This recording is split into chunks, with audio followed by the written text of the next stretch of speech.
بسم اللہ الرحمن الرحیم۔ شروع اللہ کے نام سے جو ہماری شہرک سے بھی زیادہ قریب ہے۔ السلام علیکم۔ آج ہم آپ کی خدمت میں معلومات سے بھرپور ویڈیو لے کر آئے ہیں۔ آج ہم آپ کو ایک عاشق فقیر کی داستان سنائیں گے کہ کیسے اس کے پختہ یقین نے اسے اپنی منزل تک پہنچایا۔ اس کے لیے ویڈیو کو آخر تک ضرور دیکھیے گا۔ شہر بلخ اپنی خوبصورتی کی وجہ سے مشہور تھا۔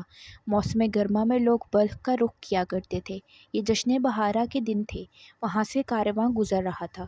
اس میں ایک انتہائی خوبصورت نوجوان تھا، لیکن اس کے کپڑے پھٹے پرانے تھے۔ باہر کے سب لوگ جب پلٹ کر اپنے اپنے مسکن کی طرف رواں دواں تھے، لیکن وہ نوجوان بلخ میں ہی رک گیا۔ اسے اس شہر میں اپنے لیے سکون ملا۔ اس نے یہاں پر جھاڑیوں میں اپنے لیے کٹھیاں بنا لی اور وہیں رہنے لگا۔ وہ وہیں بھٹکتا پھرتا۔ ایک دن شام کا وقت تھا۔ فقیر شہر کی گشت سے واپس لوٹ رہا تھا، لیکن آج نہ جانے کیوں اس کا دل بہت اداس تھا۔ طبیعت بہلانے کے لیے وہ باغ میں چلا گیا۔ اسے وہاں کچھ آواز آئی۔ اسے وہاں موجود شخص نے کہا، تم جہاں سے بھی آئے ہو واپس لوٹ جاؤ۔ تمہیں نہیں معلوم کہ آج سلطان بلخ کی شہزادی یہاں گشت کے لیے تشریف لائی ہیں؟ فقیر نے جب شہزادی کو دیکھا تو ان کی خوبصورتی سے بے حد متاثر ہوا۔ شہزادی کنیزوں کے جھرمٹ میں آگے بڑھی۔ فقیر شہزادی سے اس قدر متاثر ہوا کہ ساری رات سو نہیں سکا۔ اس کے دل میں شہزادی کے لیے محبت پیدا ہو گئی۔ وہ شہزادی کے عشق میں بے حال ہو گیا۔ کچھ عرصے بعد اس نے خود کو سنبھال لیا۔ بادشاہ کا دربار لگا ہوا تھا۔ لوگ اپنے اپنے مسائل بیان کر رہے تھے۔ بادشاہ کو اس کے غلام نے آ کر خبر دی کہ ایک فقیر آپ سے ملنا چاہتا ہے۔ بادشاہ نے اسے اندر آنے کا حکم دیا۔ جب دربار ختم ہونے کو تھا تو بادشاہ نے اس فقیر سے پوچھا، تمہاری کیا فریاد ہے؟ فقیر نے کہا، میں ایسی فریاد لے کر آیا ہوں جو اس بھری محفل میں بیان نہیں کی جا سکتی۔ تنہائی کا موقع دیں۔ میں آپ کو اس وقت اپنی خواہش بتاؤں گا جب دربار ختم ہو گیا۔ تو اسے بلایا گیا۔ وزیر نے پوچھا، تم بادشاہ کے سامنے کیا فریاد کرنے لگے ہو؟ فقیر نے کہا، میں شہزادی سے نکاح کی خواہش لے کر آیا ہوں۔ وزیر نے جب یہ سنا تو فقیر کو حقارت سے کہا، کیا تم نے خود کو دیکھا ہے؟ کس منہ سے سلطنت کی شہزادی کا ہاتھ مانگنے آئے ہو؟ بادشاہ نے وزیر کو خاموش کرواتے ہوئے کہا، اس میں اس کا کوئی قصور نہیں۔ ہمارے دین میں ہر کسی کو نکاح کی اجازت ہے، چاہے پھر وہ امیر ہو یا غریب۔ اس کا جواب حقارت کے ذریعے نہیں بلکہ بہت طریقے سے دیا جائے گا۔ بادشاہ نے فقیر کو کہا، تمہیں تمہاری درخواست کا جواب ایک ہفتے کے بعد مل جائے گا۔ فقیر کے دل میں یہ سن کر امید کی کرن جاگی، لیکن ایک ہفتے کا عرصہ اسے بہت زیادہ لگنے لگا۔ بادشاہ نے اس دوران وزیر کو اپنی منشا سے آگاہ کر دیا اور کہا، فقیر کو فوراً انکار نہ کیا جائے بلکہ بہت تدبیر کے ساتھ انکار کرنا، یا تو اس کے آگے ایک ایسی شرط رکھ دی جائے جو وہ پوری نہ کر سکے۔ ایک ہفتے کے بعد جب فقیر بادشاہ کے دربار میں حاضر ہوا تو وزیر نے انتہائی ادب سے اس کا خیر مقدم کیا اور کہا، شہزادی کے لیے بہت سارے نامور لوگوں کے رشتے آئے، تمہارا نام بھی انہی لوگوں میں شامل کر لیا گیا ہے، لیکن اس سے پہلے تم ایک شرط پوری کرو گے۔ یہ سن کر فقیر کے دل میں امید کی کرن دوڑی۔ اس نے کہا، کیا حکم ہے؟ وزیر نے کہا، شہزادی کے لیے ایک سیاہ رنگ کا ہیرا لے کر آؤ۔ فقیر نے کہا، بے شک یہ بہت مشکل کام ہے، لیکن میں اپنی پوری کوشش کروں گا۔ سنا ہے سیاہ ہیرا برفیلی پہاڑیوں میں موجود ایک سیاہ پہاڑی پر ہوتا ہے۔ میں اپنی پوری کوشش کروں گا۔ رات بھر وہ فقیر اللہ کے آگے اپنی فریاد لیے روتا رہا۔ صبح ہوئی تو اس کے دل میں اللہ کی طرف سے امید کی کرن جاگی۔ وہ اپنا سامان لیے نکل پڑا۔ اسے سیاہ ہیرے کی تلاش تھی۔ وہ اس کو ڈھونڈتا ہوا وادی کی تاریکیوں میں پہنچ گیا، مگر وہ چلتا رہا۔ وہاں ایک چٹان پر بیٹھ گیا اور درندوں کی آوازوں میں اس کی رات بسر ہوئی۔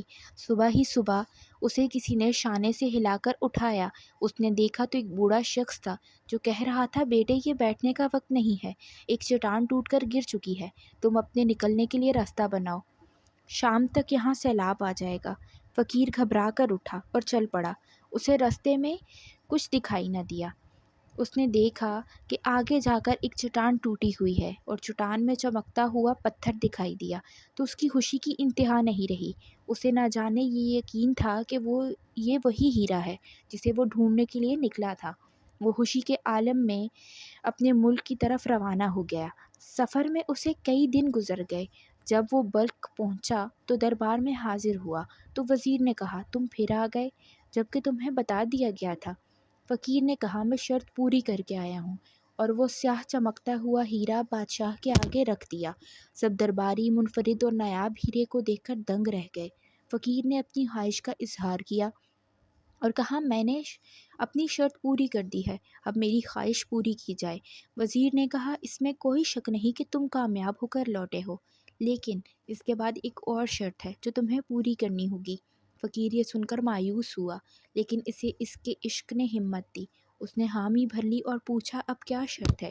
وزیر نے کہا شہزادی کے کانوں کے آویزوں کے لیے موتی درکار ہیں، وہ موتی بہت دلکش اور بے حد خوبصورت رنگوں کا حامل ہے، اگر تم وہ لے آؤ تو تمہاری خواہش پوری کر دی جائے گی۔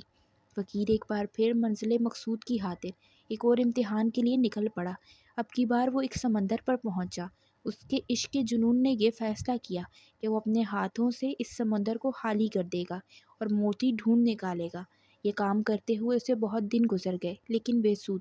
وہ وہاں بیٹھا اور سر اٹھا کر آسمان کی طرف دیکھا اور اللہ سے دعا کرنے لگا۔ اتنی دیر میں سمندر میں ایک موتیوں سے بھری لہر گزری اور اس کے دامن میں بہت سے موتی گرے۔ وہ اللہ کا شکر ادا کرتے ہوئے سجدہ زیر ہو گیا اور اللہ کا شکر ادا کرنے لگا۔ خوشی اور تشکر کے عالم میں وہ دامن میں بھرے موتی لے کر بلخ کی طرف واپس پلٹ گیا۔ بادشاہ کے دربار میں پہنچ کر اس نے اپنے دامن میں بھرے سارے موتی بادشاہ کے آگے پیش کیے، اس امید کے ساتھ کہ اب وہ اپنی منزل پا چکا ہے۔ لیکن وزیر نے اس نوجوان کا مذاق اڑاتے ہوئے کہا تم کہاں اور شہزادی کہاں؟ ابھی بھی وقت ہے، تم اپنی اس جنونیت سے باہر آ جاؤ۔ اتنی دیر میں ایک شہزادی دوڑتی ہوئی آئی اور کہا کہ شہزادی کی طبیعت خراب ہو رہی ہے، وہ بے ہوش ہو کر گر چکی ہے۔ محل میں کہرام برپا ہو گیا۔ بادشاہ کے پہنچتے پہنچتے شہزادی دنیا فانی سے کوچ کر چکی تھی۔ ہر طرف سوگ کا عالم تھا۔ بادشاہ پاگل ہو گیا۔ پورا ملک شہزادی کی موت پر سوگ منا رہا تھا، لیکن اس عالم میں اس فقیر کے چہرے پر کوئی اضطراب، کوئی دکھ موجود نہیں تھا۔ جب شہزادی کا جنازہ اٹھایا گیا تو وہ فقیر بھی اس میں شامل ہو گیا۔ شہزادی کو منو مٹی تلے دفنا دیا گیا۔ اسی دوران رات ہو گئی اور پورا ملک سوگوار حالت میں سو گیا، لیکن اس دوران وہ فقیر جاگتا رہا اور اپنے عشق کی خاطر شاہی قبرستان میں جا پہنچا اور وہاں جا کر شہزادی کی قبر کا بوسہ لیا اور قبر کی مٹی ہٹانے لگا۔ تختہ ہٹا کر وہ شہزادی کے بے جان جسم کو لے کر نکل پڑا اور اپنی کٹیا میں آ گیا۔ اسے انتہائی احترام سے لٹا دیا اور رو رو کر اللہ کے آگے فریاد کرنے لگا۔ اتنی دیر میں اس کٹیا میں طبیب داخل ہوا، اس کے ساتھ اس کا شاگرد بھی موجود تھا۔ تبھی اس نے شہزادی کے اس بے جان جسم پر ہاتھ رکھا اور کہا مایوس نہ ہو، یہ ابھی بھی زندہ ہے۔ طبیب نے ایک شیشی اس فقیر کو دی اور کہا کہ شہزادی کے تلووں پر اس کی مالش کرو۔ شہزادی کے جسم میں حرکت پیدا ہوئی اور اس نے آنکھیں کھول دیں۔ فقیر یہ دیکھ کر حیران اور بے حد مسرور ہوا۔ شہزادی نے خود کو اجنبی ماحول میں دیکھ کر پوچھا میں کہاں ہوں؟ فقیر نے کہا آپ فکر نہ کریں، آپ ایک محفوظ پناہ گاہ میں ہیں۔ اس کے بعد فقیر نے تمام داستان شہزادی کو سنا ڈالی۔ شہزادی اس فقیر کے جنون اور عشق کو دیکھ کر بہت حیران ہوئی۔ اس طبیب نے ان دونوں کا نکاح پڑھوا دیا اور اپنے شاگرد کو گواہ بنایا۔ فقیر کی خوشی کا کوئی عالم نہیں تھا، وہ آج خوشی سے جھوم رہا تھا۔ وہ تشکر کے عالم میں سجدے میں گر گیا اور کہا بے شک اللہ تیرے بس میں سب کچھ ہے، تجھ سے کبھی نا امید نہیں ہونا چاہیے۔ آہستہ آہستہ فقیر کی خوشحالی کا دور شروع ہو گیا۔ شہزادی نے باہم اپنے ساتھی کا شوہر کا ساتھ دیا اور اس کے ساتھ خوشی سے رہنے لگی۔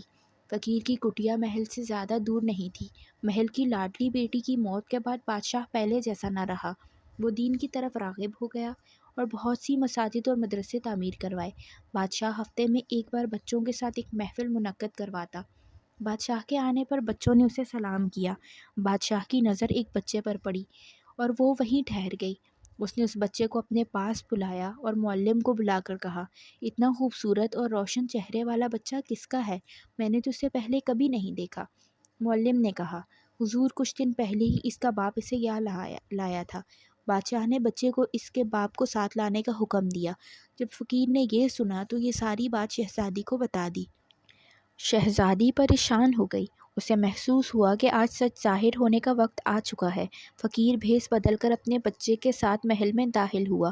سب اس بچے کی خوبصورتی دیکھ کر دنگ رہ گئے۔ بادشاہ اس بچے کو ملکہ کے پاس لے گیا۔ ملکہ نے کہا اس بچے کی شکل ہو بہو مرحوم شہزادی سے ملتی ہے، کچھ بھی ہو یہ بچہ مجھے چاہیے۔ بادشاہ نے کہا اس بچے کا باپ فقیر معلوم ہوتا ہے، لیکن یہ زیب نہیں دیتا کہ ہم بچے کو اس کے والدین سے جدا کریں۔ ملکہ نے کہا ہم اس بچے کے ساتھ اس کے والدین کو بھی محل میں بلا لیں اور اس کے رہنے کا انتظام کر لیں۔ بادشاہ نے اس بات پر ملکہ کو سراہا اور باہر جا کر فقیر کو مخاطب کیا اور کہا، اگر تم چاہو تو ملکہ اس بچے کو اپنے ساتھ رکھنا چاہتی ہے۔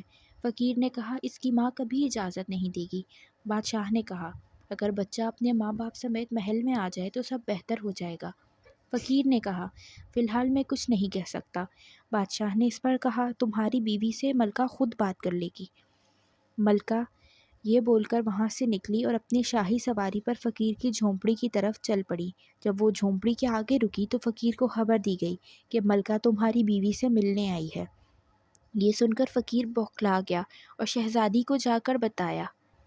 اسی دوران ملکہ جھونپڑی میں داخل ہو گئی اور یہ دیکھ کر سکتے میں رہ گئی اور بولی، شہزادی، کیا یہ تم ہو؟ تم میری بیٹی ہو، لیکن مردے کیسے زندہ ہو سکتے ہیں؟ شہزادی نے اپنی ماں کو ساری داستان سنا ڈالی۔ آہستہ آہستہ پورے ملک میں یہ خبر پھیل گئی اور ہر طرف خوشی منائی گئی۔ بادشاہ یہ سن کر خوشی سے پھولے نہیں سمایا۔ اس نے فقیر کو گلے لگا لیا اور اس کے محل میں پرتپاک استقبال کیا گیا۔ اس طرح سب ہنسی خوشی رہنے لگے۔ اس کہانی سے ہمیں یہ سبق ملتا ہے کہ ہمیں اللہ کی ذات سے کبھی مایوس نہیں ہونا چاہیے۔ اگر اللہ کی ذات پر پختہ یقین ہو تو اللہ کی رضا سے ناممکن ممکن میں تبدیل ہو سکتا ہے۔